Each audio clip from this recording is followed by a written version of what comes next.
ಹಿರಿಯೂರಿನಲ್ಲಿ D. Sudhakar ನುಡಿ ನಮನ ಕಾರ್ಯಕ್ರಮದ ವೇಳೆ ಪೊಲೀಸರು ಮತ್ತು ಪತ್ರಕರ್ತರ ನಡುವೆ ವಾಗ್ವಾದ ನಡೆದು ಪೊಲೀಸರ ವಿರುದ್ಧ ಪತ್ರಕರ್ತರು ಪ್ರತಿಭಟನೆ ನಡೆಸಿದ್ದಾರೆ.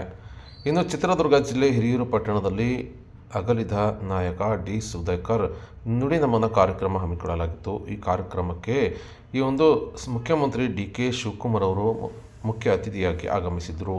ಸುದ್ದಿ ಪ್ರಸಾರಕ್ಕೆ ಪತ್ರಕರ್ತರು ವೇದಿಕೆ ಬಳಿ ಆಗಮಿಸಿದ್ದು ಮಾಧ್ಯಮ ಪ್ರತಿನಿಧಿಗಳಿಗೆ ತೆರಳಲು ಪೊಲೀಸರು ಅಡ್ಡಿಪಡಿಸಿದ್ದಾರೆ. ಅಷ್ಟಲ್ಲದೆ ಪತ್ರಕರ್ತರ ಮೇಲೆ ಗೂಂಡಾವರ್ತನೆ ಸಹ ತೋರಿದ್ದಾರೆ. ಈ ವೇಳೆ ರೊಚ್ಚಿಗೆದ್ದ ಪತ್ರಕರ್ತರು ಪೊಲೀಸರ ವಿರುದ್ಧ ಘೋಷಣೆ ಕೂಗಿ ಪ್ರತಿಭಟನೆ ನಡೆಸಿದ್ದಾರೆ.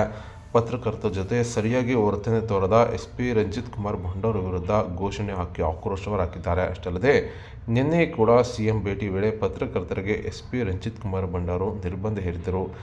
ಇದಕ್ಕೂ ಕೂಡ ಪತ್ರಕರ್ತರು ಆಕ್ರೋಶ ವ್ಯಕ್ತಪಡಿಸಿದ್ದು ಕಂಡುಬಂದಿದೆ. ಇದೇ ವೇಳೆ ಆಗಮಿಸಿದ ಶಾಸಕ ಟಿ. ರಘುಮೂರ್ತಿ, ಕೆಸಿ ವೀರೇಂದ್ರ ಪಪ್ಪಿ, ಮಾಜಿ ಸಚಿವ ಎಚ್. ಆಂಜನೇಯ, ಮಾಜಿ ಶಾಸಕಿ ಪೂರ್ಣಿಮಾ ಶ್ರೀನಿವಾಸ್ ಅವರು ಪತ್ರಕರ್ತರ ಮನವೊಲಿಸಿ ಕಾರ್ಯಕ್ರಮಕ್ಕೆ ಕರೆದುಕೊಂಡು ಹೋಗಿದ್ದಾರೆ.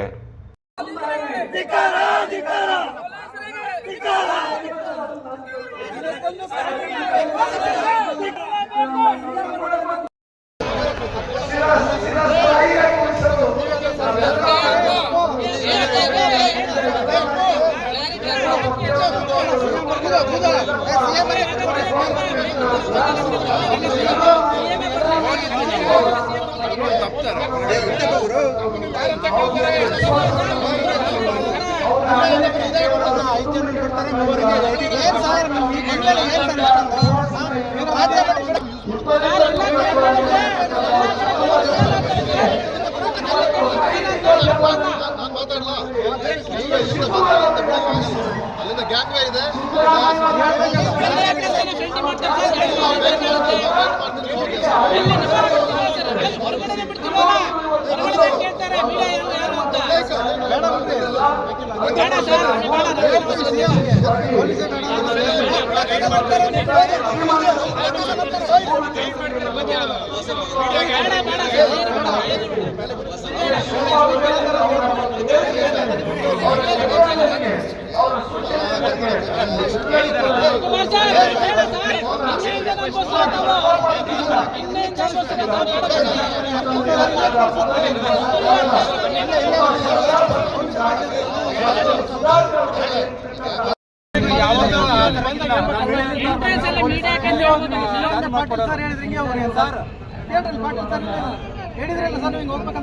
ನಾವೊಂದು ರೂಟ್ ಮಾಡಿ ಎಲ್ಲ ವ್ಯವಸ್ಥೆ ಮಾಡಿದ್ದೀವಿ.